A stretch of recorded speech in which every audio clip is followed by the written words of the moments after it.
What's up, everybody? I'm back with a new update video, and it's a big update because the Road to 15 is finally back. I actually am going to race a 5K this Thursday, and I'm hoping to break that 60-minute mark. I'm not as prepared as I was hoping to be when I was aiming to break this last time, but who knows? We'll see how it goes. I got a new pair of sick running shoes, the Endorphin Pro 2s, which are these carbon-plated road running shoes, and I'm going to test them out on the roads this Thursday and see if I can break that 60-minute mark. We got new shoes unboxing here. Ordered the Saucony's online, Saucony Endorphin Pro 2s. My first ever carbon plated shoe, I believe. And I'm gonna test them out tomorrow probably, and hopefully run my 5K race on Thursday in these. Besides that, just wanted to give an update on what I've been up to. It's been a little while since I made a video, and if you haven't read any of my training logs or my blog post, then probably I don't really know what's been going on, but I recently competed at the North American Orienteering Championships, which took place in Tahoe just about 2 weeks ago. It ended.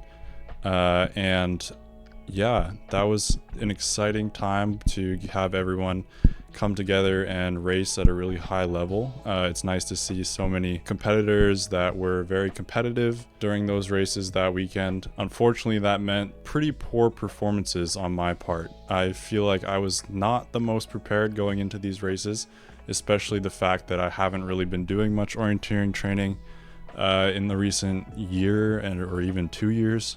So I was really relying on my physical dominance and being able to just push harder than everyone else. But even then, I wasn't that prepared. A lot of people trained at altitude beforehand and had a good season preparing for these races in particular. So I'm not surprised that I was so far behind everyone else in terms of the results and in terms of just general navigation and execution during the races that weekend. I'll skip the recap of those races and leave that to the blog post, which I'll link in the description, and move on to sort of what I've been looking at after those races. While they were definitely a disappointment, I'm still, looking forward, trying to improve and train well and do fun things. So the next sort of chapter of my training journey is training up for a half Ironman distance triathlon, which will be taking place in Santa Cruz, September 10th of this year. So by the time this video is out, it's under a month in terms of how much time I have to prepare for that. I've been training for about 2 weeks now, and I've already competed in 2 triathlons. The first one was a sprint triathlon last Sunday, where I placed first in my age category and 5th overall, which was really nice, and it's good to see that my sort of physical abilities are still pretty solid, even when it comes to other disciplines. And I managed to pull off a 17-minute 30-second 5K, so 17:35K at the end of that sprint triathlon, which I'm quite happy with. I don't know if I'm at the point where I'd be able to run under 16 minutes right now in a 5K, but I'm sure I can run 16 something, which technically I've never really ran officially, a sub 17 5K even. So hopefully I can pull that off on Thursday and even aim for lower than that.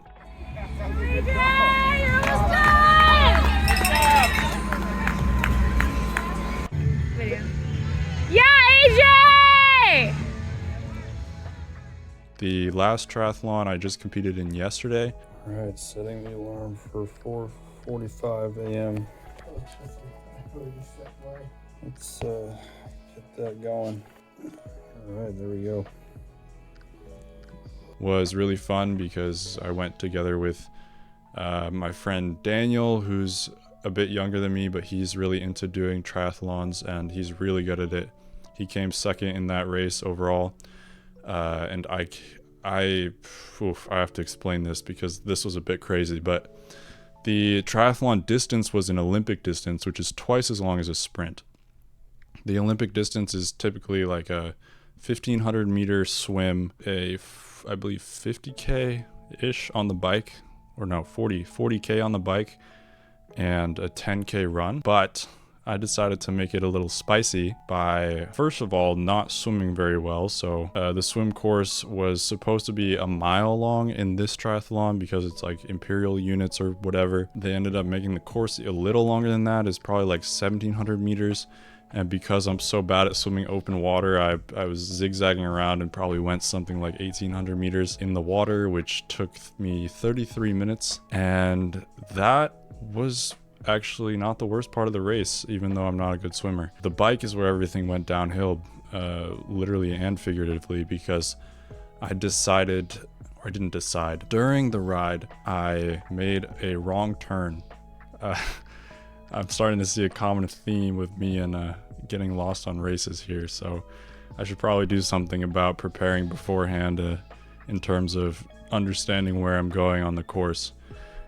Either way, in this triathlon, I was sort of in no man's land. There was like 10 or 15 people probably in front of me in the middle of the bike section of the race that were too far ahead for me to see, and everyone else was too far behind for me to really know what was going on. Instead of taking an exit to go back to transition, I just sort of kept going on this bike loop and did an extra 20 kilometers of biking during the race, which was really, really frustrating at the time. But I sort of, now looking back on it, think that it's kind of funny. I decided to turn the Olympic distance triathlon into something much closer to a half Ironman distance triathlon. I finished the race despite this challenging turn of events where I made that wrong turn and did the whole 20 kilometers of extra distance on the bike. My 10K run was pretty bad just because I felt terrible after biking for so long and going so hard for so long on the bike. I wasn't prepared to run a quick 10K. I did something like 41:30. And I really wanted to go under 40 for that, so definitely not ideal. But overall, a good experience, I think. It was definitely good training and good practice racing in terms of preparing myself for the half Ironman distance, so I definitely don't regret making that mistake, although it honestly would have been nice to see where I placed if I hadn't biked that extra 20K. That's sort of what I've been up to recently in terms of racing. It's been nice to get back into the racing scene because I sort of haven't been doing races in a long time. Besides, I guess, NAOC before that. I haven't really done many running races since the half marathon. And even before the half marathon, I didn't really do that many running races. So I was excited to do those triathlons, and I found it really fun and really, energizing to just do this different discipline that I'm not used to, being sort of a traditional runner, being able to try this different sport. It was definitely very cool and a very good experience. And I would recommend other runners who are interested at all in those other disciplines to maybe give triathlon a try, because it's really fun and it's a whole new challenge because you're challenging your body in a lot more ways than just moving your legs. Your whole body sort of does a ton of work, and it's really challenging and tiring for sure. I'm still sort of recovering from that. Even though it was yesterday morning, I'm taking a day off today to sort of get fully prepared for the coming week of training. Speaking of training, like I said, my training's been highly focused on triathlon now, preparing myself for that half Ironman I'm doing in a little under a month. Training's been going extremely well.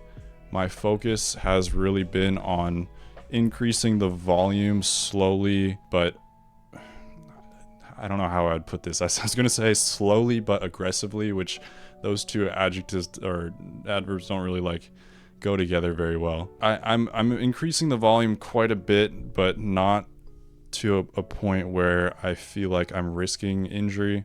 I'm keeping the running volume increases very incremental, and I'm also keeping the intensity very low, just trying to build a huge aerobic base before this Ironman. And sort of leading into the running season in fall, I want to have a pretty solid foundation to get started in the cross-country season, and sort of just aim for low intensity aerobic base building for a long time until I feel like I'm ready to take on more speed work, because I feel like part of what got me into the injury situation with my IT band was sort of rushing into threshold work because I was excited by being able to run again and researching all this Norwegian method training styles and science behind threshold training. So I sort of want to hold back on that and really get my aerobic base built up really nice and strong, because it's been a long time since I've been able to do that. All the way back freshman year was the last time I really felt like I was doing high volume of training at that easy intensity, and it worked pretty well for me. So I want to give that a try again, hopefully execute it better too. Besides that, the only real speed or hard sessions that I'm doing are these races. And like I said in the beginning of the video, I have a 5K race planned on Thursday, which means that the road to 15 minutes is back and might be completed by the end of the week. I have my doubts on that, but I mean, never say never. I think it's certainly a possibility if the race goes really well, and if the carbon plated shoes make much of a difference on a 5K, then it's certainly possible. So I'm excited for that, and maybe I'll post another video on how that goes. Until then, the training is staying very similar to what it has been these last 2 weeks, which is, like I said, just high aerobic volume. Trying to run 6 days a week, approximately 5 to 6 days a week, depends on like if I'm trying to rest for races and stuff, but just sort of trying to get that running training volume back and more consistent, I think, is one of my main goals for this month. And certainly upping the aerobic volume in the other disciplines, especially swimming, trying to get as many swim sessions in as I can, at least 3 per week, hopefully 4 in the next couple weeks, to get myself prepared for a decent swim in the Ironman. It doesn't have to be a fantastic speed. I just want to feel pretty strong going through the 1.2 mile swim that I'll have to do, and not feel like I'm going to drown and die in the ocean. So that's the goal. I got a brand new bike. That's another update.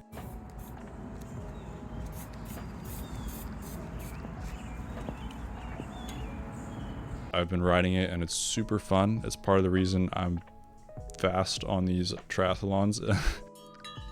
These are some giant freaking medals. I've been really happy with my biking performances these races.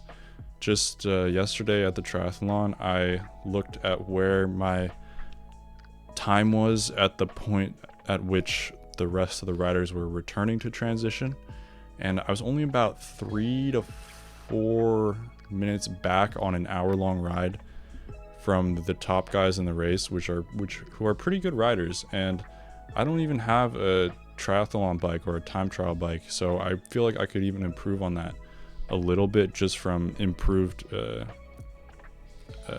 my bike setup. I think my power output's very good, and I felt super strong on the bike, so I'm pretty happy with that, and overall feel pretty fit right now, and I'm looking forward to continuing the training to keep up that fitness and hopefully improve on it in the next couple weeks. Yeah, like I said, we're continuing the training for the half Ironman, and we're looking forward to this 5-kilometer race on Thursday to sort of see how the running fitness is right now. And it's clearly not as bad as I thought, running a 17:35K a week ago after almost an hour of swimming and biking. So we'll see how it goes. Thanks for listening.